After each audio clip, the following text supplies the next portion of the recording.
Welcome, Kathlyn, to our series, New Thinking. Here at the Library of the History of Human Imagination, all of us at TEDMed welcome you today. Thank you. I'm very, very honored to be here today. This is such amazing space, and I really appreciate you having me.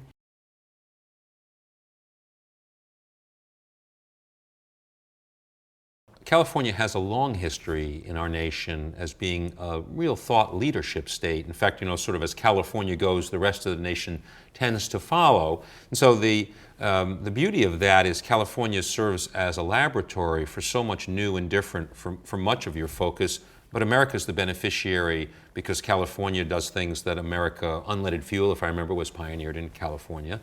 So that I think we're all going to benefit from everything that happens well in California. We hope so.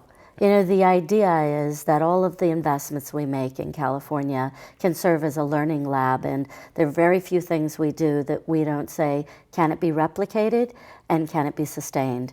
And so from that perspective, if others can look at our work and model and remodel it, all the better. And California is the size of a country. Yes. People are fond of telling us from California that if we were our own country.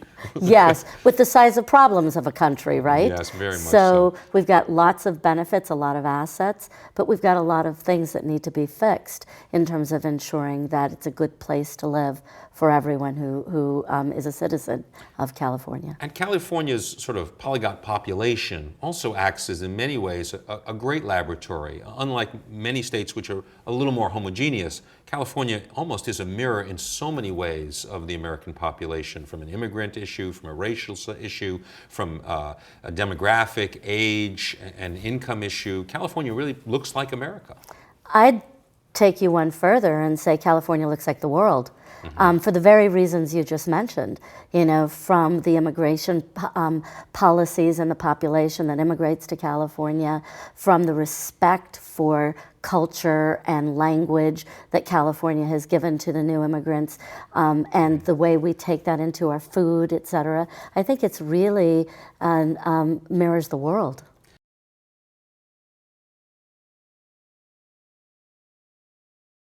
California, if I'm not mistaken, is America's #1 agricultural state. I don't believe anybody provides more food to the nation than California, and probably no state is more diverse than California in the range of foods it provides. Clearly, food has started to enter the national consciousness as one of the root causes of much of the chronic disease burden that we're starting to reap over a lifetime of eating that is not healthy. So, as the California Endowment, you've taken a real leadership role in talking about the fundamental nature of what we eat, and not just eat healthy, but actually understanding what about food is so critical to wellness. Can you elaborate on that for me? One of the things that we're beginning to think about, Jay, is not just what about food and what the makeup of food, because we can talk a lot, and a lot has been written about natural foods and removing sugars from your diet, and that all makes good sense. But we recognize that the issue about food, we have to start much sooner, much earlier upstream. And that is really about accessing food. So you talk about California as being this agricultural mecca, and yet in many of the communities, that good food is actually exported from the community in the Central Valley and Coachella, in communities where they're growing food, the breadbasket of the world, and it's leaving the community, and the community has little access to fresh fruits and vegetables. They have access to packaged foods, and we really think that food is a social justice issue. We really believe that it's about access to quality foods, to organic foods, to foods that are free of sugars and other fillers. And first you have to address the differences of economic ability to access those foods in order for you then to get to the next level and say, are you eating the right foods? You first have to be able to say, are those choices available to you?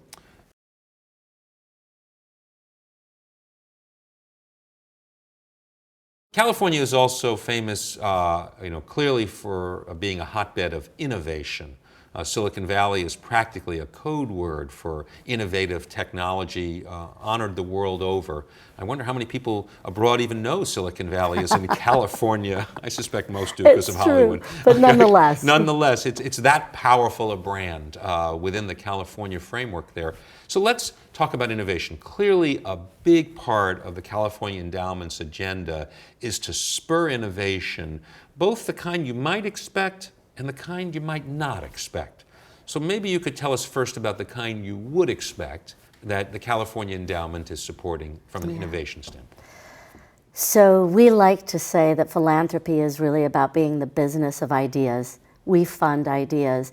And fortunately, we don't have to have a lot of shareholders that we have to answer to say, we're funding this idea and it really has to work. We recognize that a lot of the ideas we fund may not be successful, but we love the idea of trying. So when we think about some of those things that will work, we think about the basics, like getting kids to be up and active.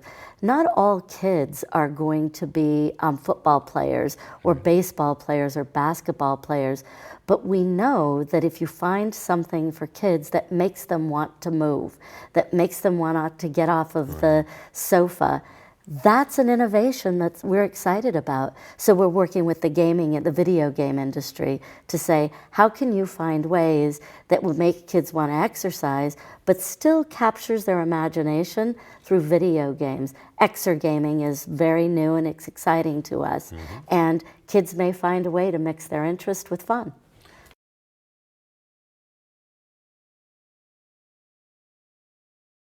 There's really very few models like the California Endowment that have both scale and a tolerance for failure. Yes. You know, typically if an inventor or an entrepreneur or an innovator might say, well, I'm going to have to go to a venture capitalist, or I'm going to have to put up my own money, or I'm going to have to find somebody to invest.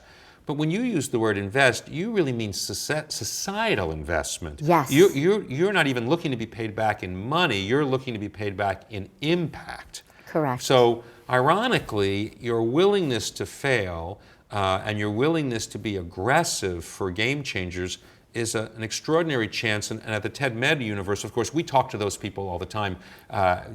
They're all over TED Med and all over TED. So this is a great opportunity to sort of hang out a little shingle, open for big ideas. That's okay? right. And in fact, that's why we're there, because we're open for big ideas. But I'll say one other thing, Jay. Most of our work is done in the nonprofit space.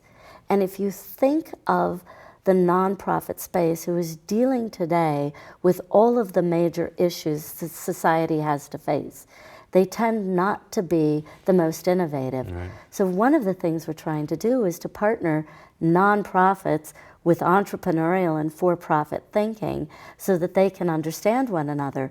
The entrepreneurial and for-profit thinkers can better understand the issues on the ground, and those folks that are dealing with the issues on the ground can learn from the entrepreneurs, and perhaps that collaboration will yield that next big idea.